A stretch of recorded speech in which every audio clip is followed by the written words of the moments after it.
ቤት አልባው ከንቲባ አዲስ አበባ ከተማ ከነበሯት ታላቅ ከንቲባዎች መሃል አንዱ ነበሩ። በዲፕሎማሲ ስራቸውና በቋንቋ ችሎታቸው አንቱታን ያተረፉ፣ በስነ ጽሁፍ፣ በታሪክ፣ በፖለቲካ ሳይንስና በሌሎች ዘርፎች በትምህርት ራሳቸውን ያበቁ፣ ለሀገራቸው በብርቱ ደክመው ያለፉ የተወዳጁና ዕውቁ ደራሲ ሐዲስ ዓለማየሁ የቅርብ ወዳጅ የነበሩ ከ1920 ዓመተ ምህረት እስከ 2001 ዓመተ ምህረት ድረስ የኖሩ የሀገር ባለውለታ ናቸው። ደጃዝማች ዘውዴ ገብረስላሴ።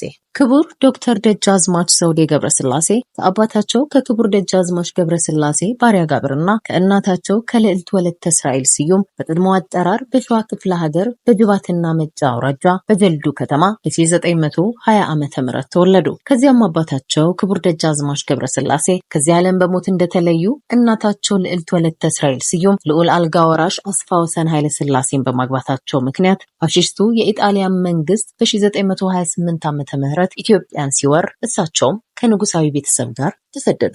በኢየሩሳሌምና በካይሮ የመጀመሪያ ደረጃ ትምህርታቸውን ከመከታተላቸውም ሌላ አረብኛን፣ ግዕዝን፣ ድጓንና ጾመ ድጓን አስመስክረዋል። የኢትዮጵያ ነጻነት እንደተመለሰም በ1933 ዓመተ ምህረት አያታቸው ልዑል ራስ መንገሻ ስዩም በ14 ዓመት ለጋ ዕድሜያቸው በደጃዝማችነት ማዕረግ የእንትጮና ሐውዜን ወረዳ አስተዳዳሪ አድርገው ሾመዋቸዋል። በኋላም ወደ አዲስ አበባ በመምጣት ትምህርታቸውን በቀዳማዊ ኃይለ ሥላሴ ሁለተኛ ደረጃ ትምህርት ቤት ከ1936 ዓመተ ምህረት እስከ 1939 ዓመተ ምህረት ድረስ ተከታትለዋል። ከዚያም በ1940 ዓመተ ምህረት ወደ እንግሊዝ አገር ሄደው በኤክስተር ዩኒቨርሲቲ በእንግሊዝ ሊትሬቸር በዲፕሎማ በኦክስፎርድ ዩኒቨርሲቲም የፊሎሶፊ የፖለቲካል ሳይንስ እና የኢኮኖሚክስ ትምህርት ሲከታተሉ ቆይተው የባችለር ኦፍ አርትስ እና የማስተርስ ኦፍ አርትስ ዲግሪ አግኝተዋል። በኋላም ትምህርታቸውን ቀጥለው በታሪክ በዶክትሬት ማዕረግ ተመርቀዋል። ደጃዝማች ዘውዴ ከምዕራባውያን ቋንቋ እንግሊዝኛ፣ ፈረንሳይኛንና ጣሊያንኛን የተማሩ ሰው ነበሩ።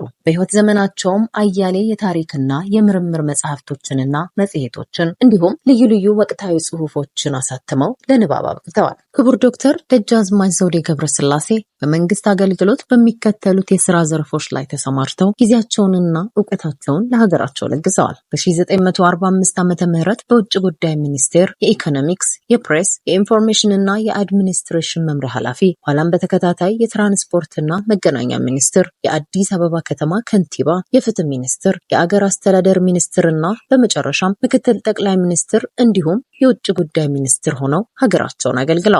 ቀጥሎም የኢትዮጵያ ብሔራዊ ባንክ፣ የአዲስ አበባ ዩኒቨርሲቲ፣ የኢትዮጵያ አየር መንገድ የአውራ ጎዳና መስሪያ ቤትና የቴሌኮሙኒኬሽን ቦርድ ሊቀመንበርና እንዲሁም የመጀመሪያውና የሁለተኛው 5 ዓመት የልማት ፕላን ዝግጅት ኮሚቴ አባልና የሀገሪቱ ሕግ አርቃቂ ኮሚሲዮን አባል ሆነው ሰርተዋል። በኢንተርናሽናል አገልግሎት በኩልም በተባበሩት መንግስታት ጉባኤ የኢትዮጵያ መንግስት ባለሙሉ ስልጣን አምባሳደርና የልዩ ልዩ ኮሚቴዎች አባል፣ በሶማሊያ የኢትዮጵያ መንግስት ባለሙሉ ስልጣን አምባሳደርና በተለያዩ የአፍሪካ፣ የአውሮፓ፣ የአሜሪካና የእስያ ሀገሮች የኢትዮጵያ መንግስት መልእክተኞች መሪና አባል ሆነው መስራታቸውም ይጠቀሳል። ክቡር ዶክተር ደጃዝማች ዘውዴ ገብረስላሴ በሕይወት ዘመናቸው ላበረከቱት አገልግሎትና የላቀ አስተዋጽኦ ከኢትዮጵያ መንግስትና እንዲሁም ከተለያዩ የዓለም መንግስታትና ኢንተርናሽናል ድርጅቶች ልዩ ልዩ ኒሻኖችንና የምስክር ወረቀቶችን ተሸልመዋል። ክቡር ዶክተር ደጃዝማች ዘውዴ ገብረስላሴ በ1967 ዓመተ ምህረት በተባበሩት መንግስታት ማህበር ዓመታዊ ስብሰባ ላይ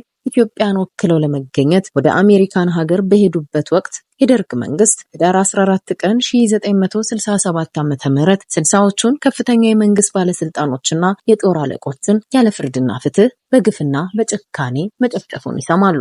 ይህም ድርጊት ፍጹም ሰብአዊነትና ህጋዊነት የጎደለው መሆኑን በመግለጽ በተባበሩት መንግስታት ጠቅላላ ጉባኤ መድረክ ላይ ካወገዙ በኋላ በዚያኑ ጊዜ ስራቸውንና ስልጣናቸውን በፈቃዳቸው መልቀቃቸውን በጽሁፍ አሳውቀው የስደት ኑሯቸውን ይቀጥላሉ። ምንም እንኳን የኋላ ኋላ ከእርሳቸው ህልፈት ወዲህ በቀድሞው የኢትዮጵያ ጠቅላይ ሚኒስትር አቶ መለስ ዜናዊ አማካኝነት ጥቂቱም ቢሆን የተመለሰው መኖሪያ ቤታቸው ተወርሶ የነበረው በዚያን ጊዜ ነበር። ለዚያም ነው ቤት አልባው ከንቲባ መሰኘታቸው። በኋላም የደርግ መንግስት ተገርስሶ ኢህአዴግ ስልጣነ መንግስቱን እንደያዘ ወደሚወዷት እናት ሀገራቸው ተመልሰው በአንዳንድ የምርምርና የጥናት ስራ ላይ ቆይተው ነበር። በዚህ ሁኔታ እያሉም ታህሳስ 5 ቀን 2001 ዓመተ ምህረት በ81 ዓመታቸው በድንገተኛ ህመም ምክንያት ከዚህ ዓለም በሞት ተለዩ። ቀብራቸው ስነ ስርዓት በብፁዕ ወቅዱስ አቡነ ጳውሎስ መሪነት ሌሎች ብፁዓን ጳጳሳትና መንፈሳዊ አባቶች፣ የኢትዮጵያ ጀግኖች አርበኞች ማህበር ፕሬዝዳንት፣ ልዑላን መሳፍንት፣ ታላላቅ የመንግስት ተወካዮችና ባለስልጣኖች፣ የቅርብና የሩቅ ወዳጆቻቸው፣ ቤተሰቦቻቸውና በጠቅላላው በብዙ ሺህ የሚቆጠር ሰው በተገኘበት ታኅሳስ 11 ቀን 2001 ዓ.ም በታላቅ ፍትሐተ ጸሎትና ክብር በቅድስት ሥላሴ ካቴድራል ተፈጽሟል። በዚህም ጊዜ በብዙ መቶ የሚቆጠር የአበባ ጉንጉን በመካነ መቃብራቸው ላይ ተቀምጠዋል። ክቡር ዶክተር ደጃዝማች ዘውዴ ገብረስላሴ በማህበራዊ ኑሯቸው በኩል የተጣላን የሚያስታርቁ፣ የታመመን የሚጠይቁ፣ ያዘነን የሚያጽናኑና የተቸገረን የሚረዱ በጎ አድራጊና መካሪ ሰው ነበሩ። በዓለማዊም ሆነ በመንፈሳዊ ረገድ የነበራቸው የጠለቀ ትምህርትና እውቀት በህይወት ዘመናቸው ሁሉ በጎ አሳቢና አድራጊ እንዲሆኑ አድርጓቸዋል። ይህ ብቻ ሳይሆን ለዛና ቁም ነገር ያለው ጭውውታቸው፣ ምክራቸውና ፈገግታቸው ምንጊዜም ሲታወስ የሚኖር ነው። ክቡር ዶክተር ደጃዝማች ዘውዴ ገብረስላሴ በ1953 ዓመተ ምህረት ከወይዘሮ ዓለም ፀሐይ አርአያ ጋር በህግ ተጋብተው የአንድ ወንድና የሁለት ሴት ልጆች አባት ነበሩ። ስለ ደጃዝማች ዘውዴ ገብረስላሴ እኛ በጥቂቱ ይህን ያህል ካልን የቅርብ ወዳጆቻቸውና ጓደኞቻቸው ስለ እርሳቸው ካሰፈሩት ማስታወሻ ላይ ቀንጨብ አድርገን እንውሰድ።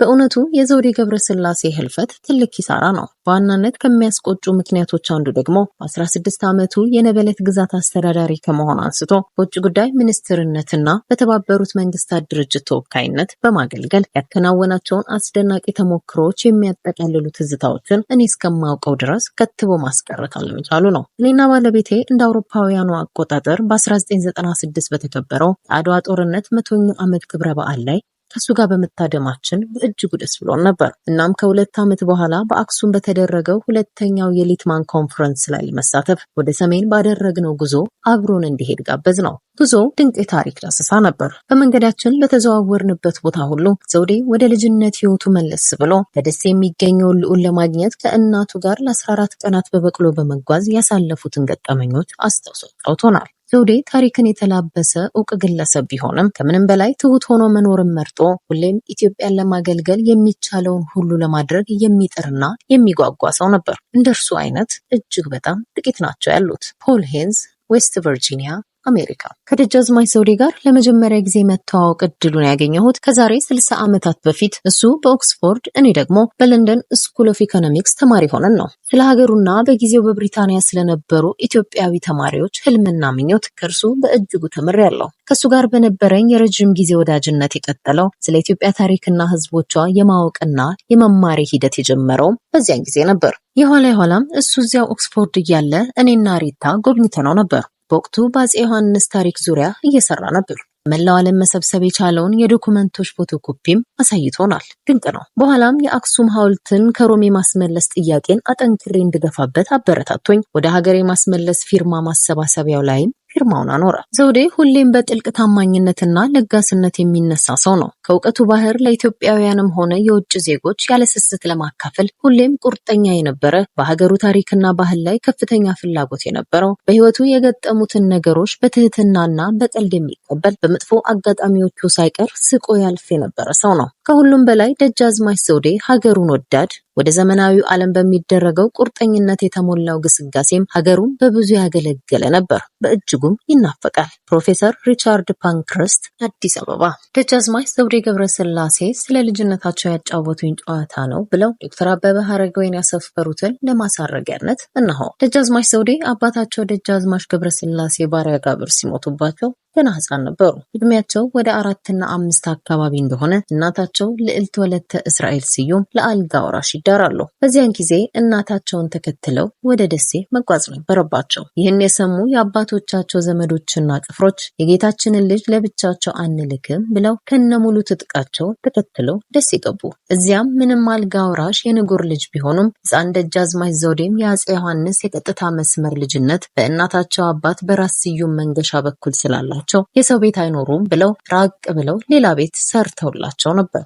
ሕፃኑ ዘውዴም ቀን ከእናታቸውና ከአዲሱ ባላቸው ጋር ይውሉና ማታ ሞግዚቶቻቸው የክብር ልብስ አለባብሰው በአባታቸው በቅሎ ከሞግዚት ጋር አፈናጠው ጃንጥላ ከላይ ተይዞላቸው አንፋሮ ለብሰው ነፍጥ ባነገቡና ጎራዴ በታጠቁ ዘቦች ታጅበው ወደ ራሳቸው ቤት ይወሰዱ ነበር። ነገር ግን ሕፃኑ ደጃዝማች ዘውዴ አልጋ ወራሽ ልክ እንደ ልጅ ሆነው ስለሚያጫውቷቸውና እናታቸውን በጣም ስለሚወዷቸው ማታ ሲመጣ ወደ ባዶ ቤት መሄዳቸውን ስለማይወዱት በቅሎ ላይ የሚወጡት እየየ እያሉ ነበር። በዚህ ሁኔታ ምን ያህል እንደቆዩ አልነገሩኝም። ግን ሁኔታው ትዝ ሲላቸው ከዓይናቸው እንባ እስኪፈስ ይስቁ ነበር። ደጃዝማች ዘውዴ ሲሞቱ ለእኔ እንደ አንድ የኢትዮጵያ ታሪክ ቤተ መጻሕፍት እንደተቃጠለ ቆጥረዋለሁ። ለሀገራችን ኢትዮጵያም እንደ እርሳቸው ያሉ ምሁራንና ጥልቅ አሳቢም እንዲፈጥርላት ምኞቴ ነው ብለው አብቅተዋል። ሰላም።